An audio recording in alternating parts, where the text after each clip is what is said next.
It's really light, really flaky, really crispy, really airy. So I'm gonna bite into one so you guys can hear how crispy it is.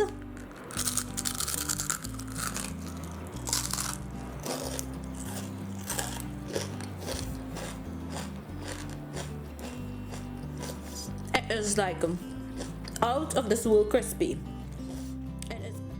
You want to start by slicing your onion rings, and you want to use a large onion for this so you get pretty big size rings. The smaller pieces of the onion I always save for when I'm cooking. Separate the rings. Next, in a bowl, I'm going in with some all-purpose flour and cornstarch. The cornstarch is what's going to make this very crispy and crunchy. I'm going in with some goya adobo all-purpose seasoning and some paprika. That's our salt element in this dish. Next, mix. And I'm using club soda, and you'll notice no leavening agents are used. The club soda is going to be that leavening agent. So mix the club soda into the flour. You want a thin paste or a thin batter, very similar to like a pancake batter mix. It will form threads when dropped, and that's what you want.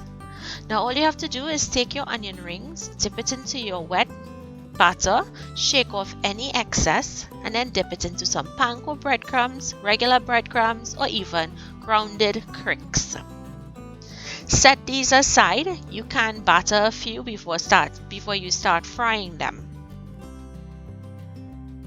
Next, this goes into your hot oil. I have my oil on a medium heat or 350 degrees Fahrenheit, and you're going to fry them until they're golden brown or just shy of golden brown, because when you take them out of that hot oil, it will continue to brown. Make sure that both sides are brown evenly. After it's finished, you're going to take them out of the hot oil and drain them on a wire rack. These onion rings stayed crunchy even up to an hour after. So I hope you guys enjoyed this recipe. Please make it and let me know down below if you like it. Thank you all so much for all of the requests. Please leave your future requests in the comment section. Remember to like, share, and subscribe, and I'll see you in my next video.